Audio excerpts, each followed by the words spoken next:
Well, Saxon and I went on a trip to Lightning Ridge a few weeks ago, and I saw a parcel of opal there that was worth around $1 million. It was huge, and it was a lot of crystal opal. When I saw this rough opal, my eyes nearly popped out of my head. There was that much colour. And the colour bars were really thick, and I believe that when you cut them, they're going to really display that nice 3D colour on colour that I love so much. And there was so much material there, they looked like there was $1 million worth. But I wasn't really willing to spend $1 million on a parcel of opal, especially crystal, but nor do I even have $1 million to spend on that much opal. So I bought a small piece to test it out, a piece just off the side but with really similar colour to the bigger pieces, so I can get a really good idea of how the rest of it might cut. This piece is 18.18 carats as it is, and if we look with the gem torch in there, you can see that the colour bar is quite clean right through. I did find a natural crack just there that sits on that corner, so we're going to have to break that off. Maybe it will break off naturally if I give it some force. Yep, there we go, it's gone. So that was a natural crack with a little bit of dirt inside that line, so that's all good. Alright, let's get the wheel going. And let's just clean up those sides where the colour isn't showing as much. Tell you what, I really like that orange-green colour. Really pretty stuff. And because I want this to be a crystal, that potch I just took off, so I don't really want any potch on it.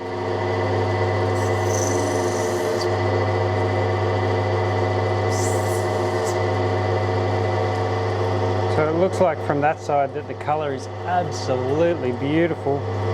So let's take this side off and see if we can get a clear enough crystal to cut some really nice gem or gems out of it. So essentially I'm going in.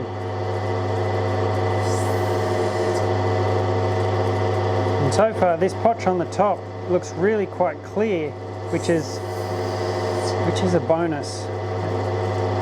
It's a good thing. It takes the cloud away from what the gem could look like or should look like.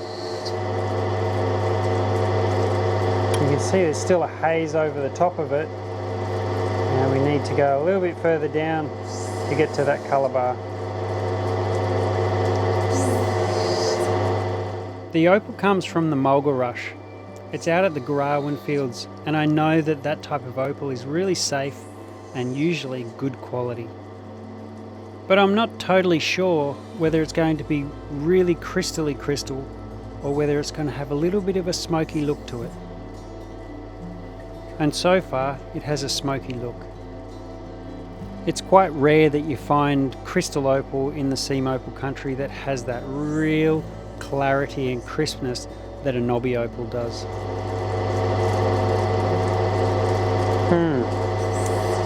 Really pretty colour. Just a little bit smoky. I think because of its shape,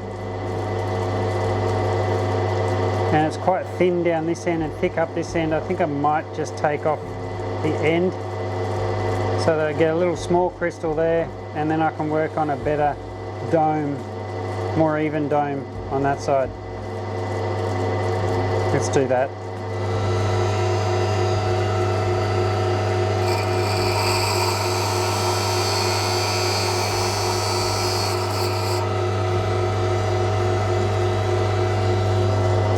Slice this little piece off, and it seems to me like there's two colour bars inside the piece, and the colour on the back looks better than what I thought the front could be.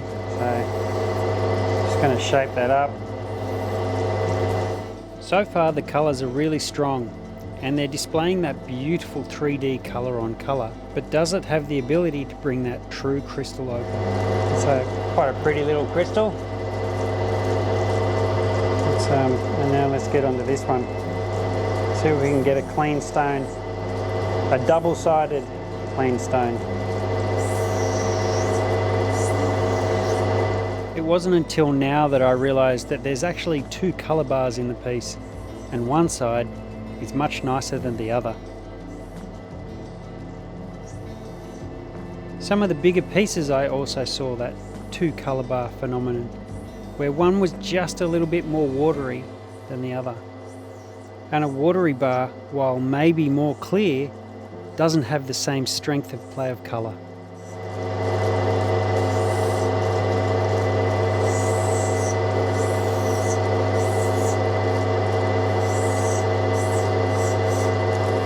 So it seems like the back that I thought would be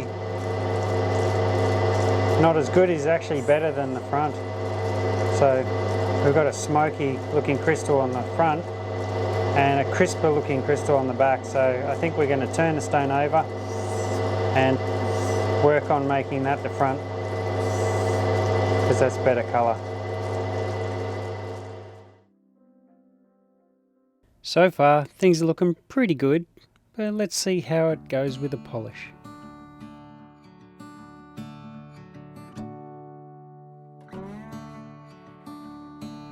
The Mulga Fields are in the Seam Opal country, 70 kilometres southwest of Lightning Ridge.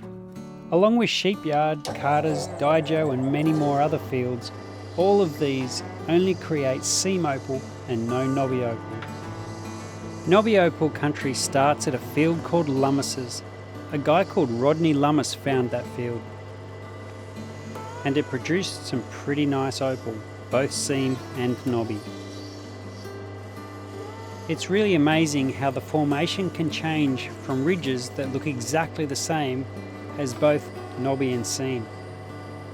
But underground, there's something different going on. Knobby opal, while it is the best in the world and the brightest and has fetched the highest prices per carat of any other black opal in the world, the Mulga field has created a very close second, with sometimes much larger black opals being formed because of its plate formation. And that's something that knobby opal can't compete with, and that's size.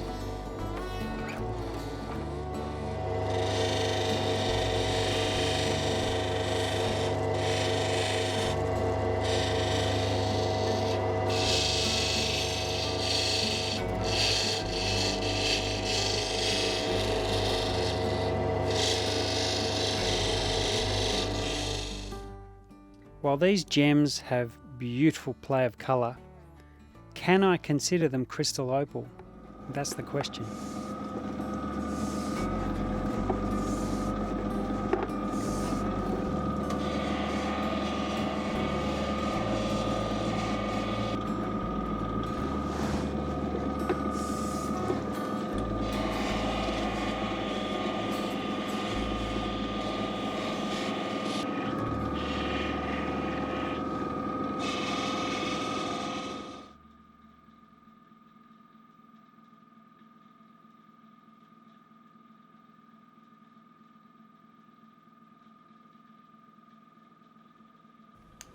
I decided to polish the back of the stone so I can get maximum clarity out of this crystal. When you put the seam crystal opal up against a knobby crystal opal, you can see the clarity of what a knobby opal can produce. The seam opal, on the other hand, is a little bit more cloudy. I definitely know which one I prefer, but everybody has a preference. Let me know in the comments which one you like the best. Both of them we can consider crystal opals. They just look different. So we come to the opal score, and the difficulty, I give it 1 star because it was quite easy to cut. All I had to do is slice and face the colour and polish both sides. The return on investment was a 1 star, really not very good at all. I paid $6,000 for the piece and I'll probably get around about the same back. So no profit made whatsoever. And the BOD score, while it isn't quite as crisp as a crystal opal, it still is a beautiful stone, both of them together, and I scored them with 3 stars out of 5.